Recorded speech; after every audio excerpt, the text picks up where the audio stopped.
قیصر شاہ روم کے نام خط.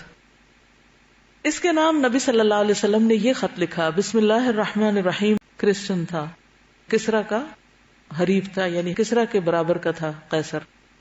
اللہ کے رسول محمد صلی اللہ علیہ وسلم کی جانب سے ہرقل سربراہ روم کی طرف اس شخص پر سلام ہو جو ہدایت کی پیروی کرے. تم اسلام لاؤ سلامت رہو گے، اسلام لاؤ اللہ تمہیں دوہرا اجر دے گا، اور اگر تم نے روگردانی کی تو تم پر رعایا کا بھی گناہ ہوگا. اور اے اہل کتاب، ایک ایسی بات کی طرف آؤ جو ہمارے اور تمہارے درمیان برابر ہے، وہ یہ کہ ہم اللہ کے سوا کسی اور کو نہ پوجیں، اس کے ساتھ کسی چیز کو شریک نہ کریں، اور اللہ کے سوا ہم ایک دوسرے کو رب نہ بنائیں. بس اگر یہ لوگ رخ پھیریں، چہرہ موڑیں، تو کہہ دو کہ تم لوگ گواہ رہو، ہم مسلمان ہیں. آپ نے یہ خط حضرت دحیہ بن خلیفہ کلبی کے ہاتھ بھیجا رضی اللہ عنہ، اور انہیں حکم دیا کہ یہ خط والی بصرہ کے حوالے کر دیں. یہاں بھی آپ دیکھیں چونکہ ایک سپر پاور کا بڑا ہے، اس لیے ایک بیچ کے واسطے کے ساتھ آگے پہنچا رہے ہیں، اور وہ اسے قیصر کے پاس پہنچائے گا. قیصر اس وقت اس بات پر اللہ کا شکر بجا لانے کے لیے حمص سے پیدل چل کر بیت المقدس آیا تھا. حمص آج کل سیریا میں، بیت المقدس فلسطین میں، کہ اللہ نے اسے اہل فارس پر فتح و نصرت عطا کی ہے جو خسرو کے مقابلے میں. جب یہ خط اسے ملا تو اس نے اپنے ہرکارے دوڑائے کہ عربوں کا کوئی ایسا انسان لے کر آئے جو نبی صلی اللہ علیہ وسلم کو پہچانتا ہو، اس سے ذرا معلوم کریں کہ کون ہے وہ. انہیں ابو سفیان کی سربراہی میں قریش کا ایک قافلہ مل گیا. وہ لوگ سفر کرتے تھے نا، وہ اپنے تجارتی اسی روڈ پر. انہوں نے قافلے کو ہرقل کے پاس حاضر کیا. ہرقل نے انہیں اپنے دربار میں بلایا. اس وقت روم کے بڑے بڑے لوگ اس کے گردا گرد موجود تھے. اس نے پوچھا کہ نسب کے لحاظ سے کون شخص آپ صلی اللہ علیہ وسلم کے زیادہ قریب ہے. لوگوں نے بتایا کہ ابو سفیان قریبی رشتہ دار ہے. ہرقل نے ابو سفیان کو اپنے قریب کیا اور بقیہ لوگوں کو اس کے پیچھے بٹھایا اور کہا، میں اس سے اس شخص نبی صلی اللہ علیہ وسلم کے بارے میں پوچھوں گا، اگر یہ جھوٹ بولے تو تم اسے جھٹلانا.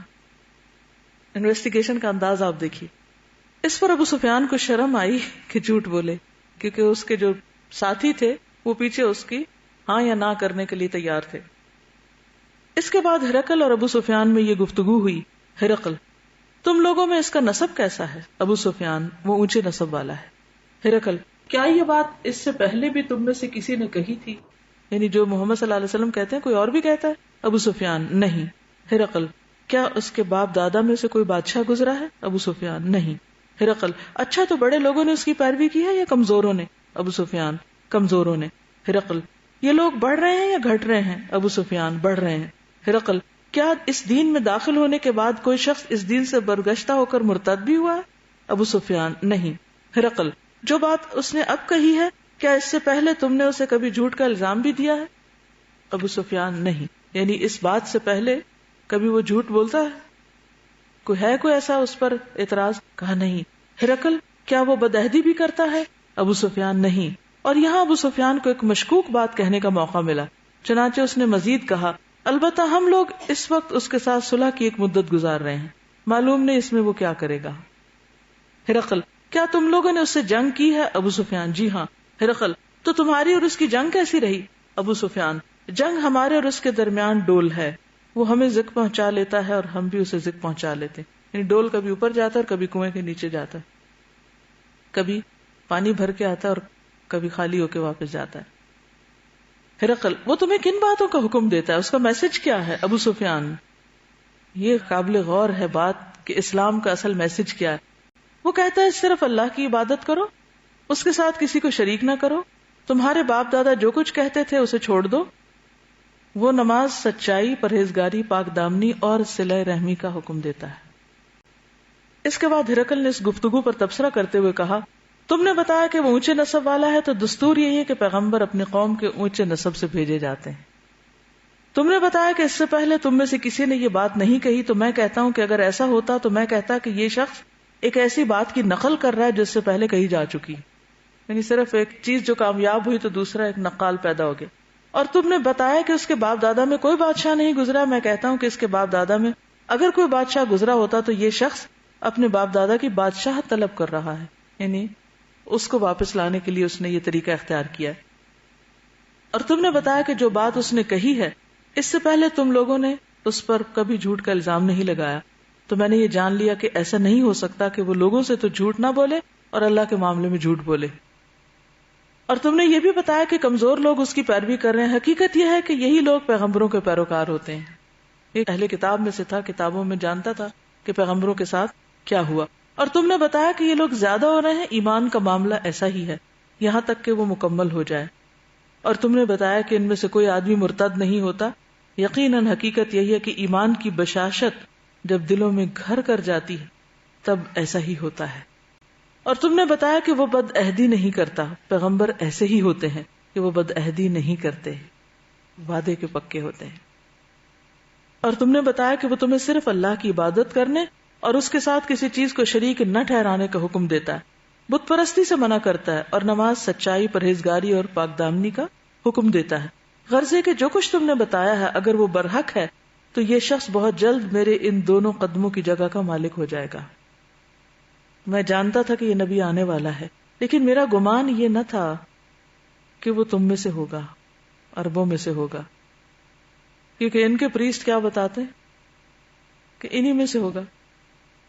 اور اگر مجھے یقین ہوتا کہ میں اس کے پاس پہنچ سکوں گا تو اس سے ملاقات کی زحمت اٹھاتا، اور اگر اس کے پاس ہوتا تو اس کے پاؤں دھوتا.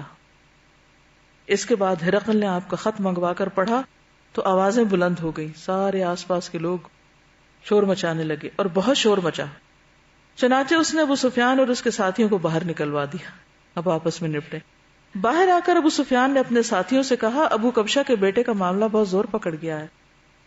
ابو کبشہ حضور صلی اللہ علیہ وسلم کے ننیال میں سے ایک بزرگ کا نام ہے جس کی طرف یہ منسوب کرتے تھے. اس سے تو بنو اسفر رومیوں کا بادشاہ ڈرتا ہے. ابو سفیان کو بھی اندازہ ہو گیا کہ کون ہے، آپ کا پیغام کیا ہے. اس کے بعد ابو سفیان کو پختہ یقین ہو گیا کہ رسول اللہ صلی اللہ علیہ وسلم کا دین غالب آ کر رہے گا، یہاں تک کہ اللہ نے اسے اسلام کی توفیق دی. ہرقل نے نامہ بر حضرت دہیہ بن خلیفہ کلبی کو مال اور پارچہ جات سے نوازا اور پھر ہمس واپس چلا گیا، کیونکہ راستے میں اس نے خط پڑھا تھا. اور وہاں ایک بڑے ہال میں عظماء روم کو باریابی بخشی اور ہال کے دروازے بند کر دیے. یعنی اب واپس اپنے سیکریٹریٹ پہنچ گیا اور سب کو بلا کر ان سے بات کرنا چاہیے. پھر کہا اے جماعت روم، کیا تم لوگ فلاح و رشد چاہتے ہو اور یہ چاہتے ہو کہ تمہاری بادشاہت برقرار رہے تو اس نبی کی پیروی کر لو. اس پر وہ لوگ وحشی گدھوں کی طرح بدک کر دروازوں کی طرف بھاگے کہ ہم یہ بات نہیں مانیں گے، مگر دروازوں کو بند پایا کیونکہ اس نے بند کروا لیے تھے دروازے. قیصر نے ان کی یہ نفرت دیکھی تو کہا انہیں میرے پاس پلٹا لاؤ. پھر ان سے کہا میں نے جو بات کہی تھی اس سے تمہارے دین میں تمہاری پختگی آزما رہا تھا، بات بدل دی جسے میں نے آزما لیا. اس پر ان عظماء نے اسے سجدہ کیا. ان کے پریسٹ جتنے بڑے بڑے آئے تھے سب نے بادشاہ کے ساتھ موافقت کر لی اور اس سے خوش ہو گئے. اس تفصیل سے ظاہر ہوتا ہے کہ قیصر نے نبی صلی اللہ علیہ وسلم کو اور آپ کی نبوت کی سچائی کو پوری طرح جان اور پہچان لیا تھا، لیکن بادشاہت کی محبت غالب آ گئی اور وہ اسلام نہ لایا. چنانچہ اپنا گناہ بھی اٹھایا اور اپنی رعایا کا بارے گناہ بھی. جیسا کہ نبی صلی اللہ علیہ وسلم نے نامہ مبارک میں تحریر فرمایا تھا. ادھر دہیہ بن خلیفہ کلبی مدینہ واپس آتے ہوئے حسمہ سے گزرے تو بنو جزام کے لوگوں نے ان پر ڈاکہ ڈال کر سب کچھ لوٹ لیا. وہ بادشاہ کے جتنے بھی نذرانے تھے وہ راستے میں ہی لٹ گئے اور ان کے پاس کچھ بھی نہ چھوڑا. چنانچہ انہوں نے مدینہ پہنچ کر نبی صلی اللہ علیہ وسلم کو اس کی خبر دی. آپ نے حضرت زید بن حارثہ کی سرکردگی میں 500 سوار صحابہ کرام کا دستہ روانہ کیا. انہوں نے شبخوں مار کر لوگوں کو قتل کیا اور غنیمت میں 1000 اونٹ اور 500 بکریاں حاصل کی اور 100 عورتوں اور بچوں کو قید کیا. اس واقعے پر قبیلہ جزام کے ایک سردار زید بن رفاعہ جزامی جھٹپٹ مدینہ آئے. وہ اور ان کی قوم کے کچھ لوگ مسلمان ہو چکے تھے اور جب حضرت دہیہ پر ڈاکہ پڑا تھا تو انہوں نے دہیہ کی مدد بھی کی تھی. لہٰذا نبی صلی اللہ علیہ وسلم نے غنیمت اور قیدی انہیں واپس کر دیے. جو لایا گیا تھا ان کی سفارش پر سب واپس کر دیا گیا. حارث بن ابو شمر غسانی کے نام خط. یہ قیصر کی طرف سے دمشق کا امیر تھا. اس کے نام نبی صلی اللہ علیہ وسلم نے جو خط لکھا وہ یہ تھا. شاہ غسان تھا یہ، یعنی قیصر کا ایک طرح سے نائب تھا دمشق جو موجودہ شام ہے اس طرف. بسم اللہ الرحمن الرحیم. جب قیصر نہیں مسلمان ہوا تو اس کے نائب کو دمشق کی طرف لکھا. محمد رسول اللہ صلی اللہ علیہ وسلم کی طرف سے حارث بن ابو شمر کی جانب، اس پر سلام جو ہدایت کی پیروی کرے اور اللہ پر ایمان لائے اور تصدیق کرے. میں تجھے دعوت دیتا ہوں کہ اللہ وحدہ لا شریک پر ایمان لا تیرے لیے تیرا ملک باقی رہے گا، کیونکہ اس کے بڑے نے ملک بچانے کے لیے اسلام چھوڑا تھا. یہ خط آپ نے شجاع بن وہب اسدی کے ہاتھ بھیجا. یہ اسد خزیمہ کی طرف منسوب ہیں. حارث نے یہ خط پڑھا تو اسے پھینک دیا اور کہا کون ہے جو مجھ سے میرا ملک چھینے گا. تکبر. پھر مسلمانوں سے جنگ کی تیاری کرنے لگا اور حضرت ابن وہب سے کہا جو کچھ دیکھ رہے ہو اپنے صاحب کو اس کی خبر دینا. اور قیصر سے رسول اللہ صلی اللہ علیہ وسلم کے ساتھ جنگ کی اجازت چاہی، مگر قیصر نے اس کو اس عزم سے باز رکھا. اس کے بعد اس نے شجاع بن وہب کو کپڑے اور مال سے نوازا اور اچھائی کے ساتھ واپس کیا. یعنی اینڈ میں اس نے بھی ایک طرح سے صلح کے ساتھ بھیجا اس کو. حوزہ بن علی صاحب یمامہ کے نام خط.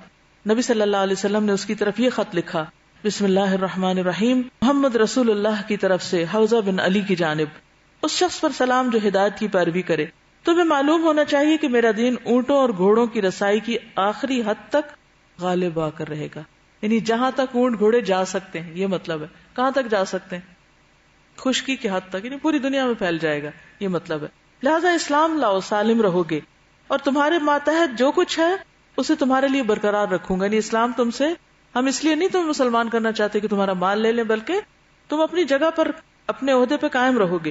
یہ خط آپ نے سلیط بن عمرو عامری کے ہاتھ بھیجا رضی اللہ عنہ.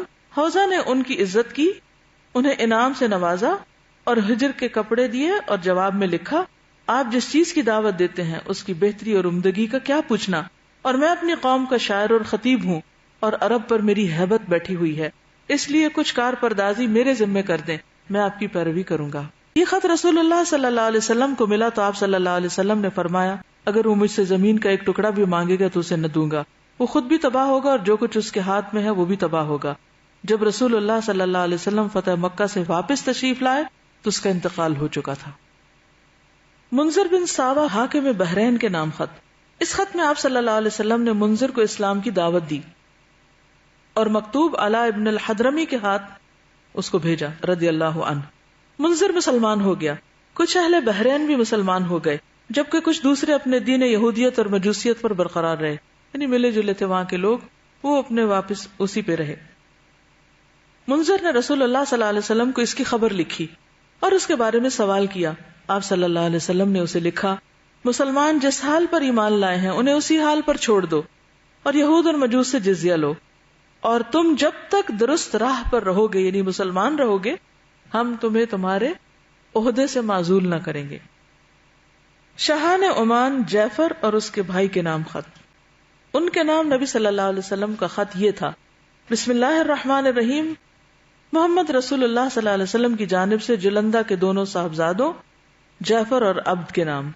اس شخص پر سلام جو ہدایت کی پیروی کرے. اما بعد، میں تم دونوں کو اسلام کی دعوت دیتا ہوں. اسلام لاؤ، سالم رہو گے، کیونکہ میں تمام انسانوں کی جانب اللہ کا رسول ہوں، تاکہ جو زندہ ہے اسے انجام کے خطرے سے آگاہ کر دوں اور کافروں پر سچی بات واضح ہو جائے. اگر تم دونوں اسلام کا اقرار کر لو گے تو تم دونوں ہی کو والی اور حاکم بناؤں گا، اور اگر تم دونوں نے اسلام کا اقرار کرنے سے گریز کیا تو تمہاری بادشاہت ختم ہو جائے گی، تمہاری زمین پر گھوڑوں کی الغار ہوگی اور تمہاری بادشاہت پر میری نبوت غالب آ جائے گی. یہ خط آپ نے حضرت عامر ابن العاص کے ہاتھ بھیجا جو ریسنٹلی مسلمان ہوئے تھے. آپ جب عمان تشریف لے گئے تو عبد بن جلندہ سے آپ کی ملاقات ہوئی. عبد نے پوچھا تم کس کی دعوت دیتے ہو؟ عمرو بن العاص نے کہا ہم اللہ کی طرف بلاتے ہیں جو تنہا ہے، جس کا کوئی شریک نہیں، اور ہم کہتے ہیں کہ اس کے علاوہ جس کی پوجا کی جاتی ہے اسے چھوڑ دو، اور یہ گواہی دو کہ محمد صلی اللہ علیہ وسلم اللہ کے بندے اور اس کے رسول ہیں. نے پوچھا آپ صلی اللہ علیہ وسلم کس بات کا حکم دیتے ہیں؟ حضرت عمر نے کہا آپ صلی اللہ علیہ وسلم اللہ کی اطاعت کا حکم دیتے ہیں اور نافرمانی سے روکتے ہیں، نیکی اور صلہ رحمی کا حکم دیتے ہیں، ظلم اور زیادتی، زناکاری اور شراب نوشی اور پتھر بت اور صلیب کی عبادت سے منع کرتے ہیں. اب نے کہا یہ کتنی اچھی بات ہے جس کی طرف وہ بلاتے ہیں. اگر میرا بھائی بھی اس بات پر میری پیروی کرتا تو ہم لوگ سوار ہو کر چل پڑتے، یہاں تک کہ محمد صلی اللہ علیہ وسلم پر ایمان لاتے اور ان کی تصدیق کرتے. لیکن میرا بھائی اپنی بادشاہت کا اس سے کہیں زیادہ حریص ہے کہ اسے چھوڑ کر کسی اور کا تابع فرما بن جائے. حب جاہ، عہدے کی حرص.